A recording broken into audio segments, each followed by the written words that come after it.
you got a car with a battery dying overnight, not charging while you're driving, we're going to go through testing a battery, testing an alternator, and doing a current draw test. Let's get started. We're going to go ahead and start the vehicle. We're going to run our multimeter and test the voltage on this. Let's head out under the hood. Here we got our digital multimeter. We're going to turn this to volts DC. That's the V with the straight lines. That's for automotive purposes, versus volts with the squiggly line there. That's volts AC for home wiring and testing. We got on volts DC. See what we got on this vehicle with the engine running. We're going to take the positive to the positive battery terminal, negative to the negative. We've got over 12 volts. That lets us know that the alternator is charging. Stay put. I'm going to turn the vehicle off. We're going to test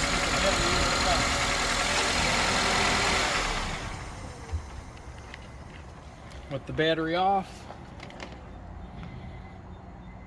We're at 12.46 volts here. That lets us know we have a functioning 12 volt battery and that the alternator is rising the voltage and that the alternator is charging. The third test that we're going to do is a current draw test. This is going to let us know if there's a parasitic draw and something drawing the battery down even when the car is off.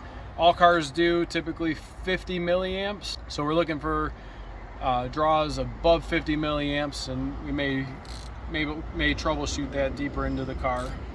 The simplest connector is the ground, whereas the positive has more wires coming in and out of it. So we're going to go ahead and disconnect the simpler one that has the fewer connections. So we got the negative terminal loose and disconnected. The next thing we're going to do on the multimeter here, these two terminals, the one that is for testing purposes,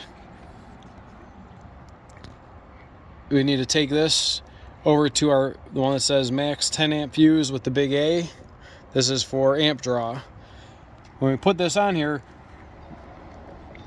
it's very important that we hook this up as I'm showing you, and that we also don't have and turn the key on. So we're only looking for a resting draw. So of the red and the black, whatever terminal you disconnected, so this one we did the negative, the black terminal goes to the battery. If you were to have disconnected the positive terminal would go to the battery. So whatever one you have disconnected, you take the lead of the multimeter and take that to the battery.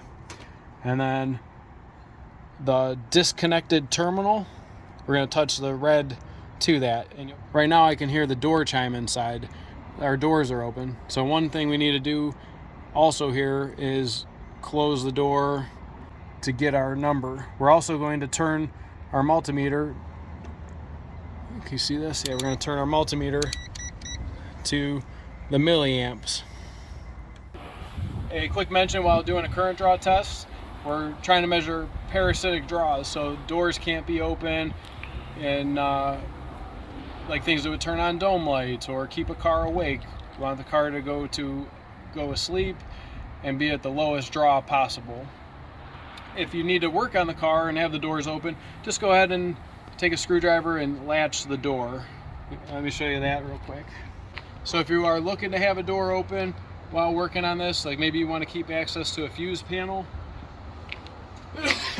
just come over here and latch your doors so that the car thinks that it's asleep. So you can leave the doors open and hit the latches so you don't have the dome lights stay on and so forth. Let's go back out under the hood. We got the door open and latched. I'm going to take the negative to the battery, negative terminal, and then the positive over to the connector. You can hear, right now I can hear that the key is in the ignition, and we could see our amp draw.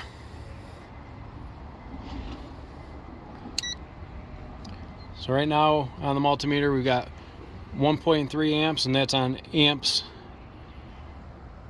DC. So we got this door latched. Ironically, that's not enough on this car. This one has a door pin switch. This is what tells the car that the door is open and closed.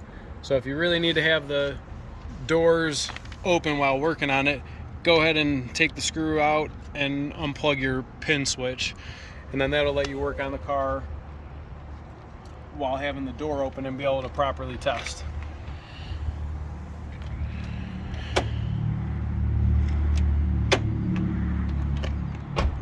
Car being able to go to sleep by having the doors latched or closed, or he showed you how to latch them or disconnect the pins. Let's go back under the hood and we're going to show you how to test the draw. Here we got our negative and positive leads that have been switched over on the multimeter to the A setting and the common. We disconnected the negative, so we're going to take the negative to the negative terminal on the battery, and then the positive to the wire coming off of the battery. And we're just going to monitor the amp draw. This is 0.138 amps, which is 130 milliamps. 50 is kind of an industry standard on most cars.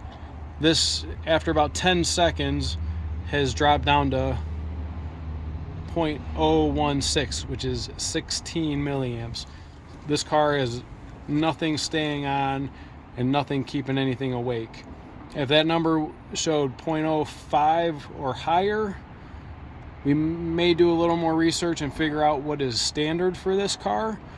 We may do a little more research and go about finding draws of things that were above 50. You know, we might go pull individual fuses and see, like, oh, when I remove this fuse, it goes from 100 milliamps to 50 milliamps, and see if there's something that's tied in there that's staying on. Occasionally you got things left plugged into cigarette lighters.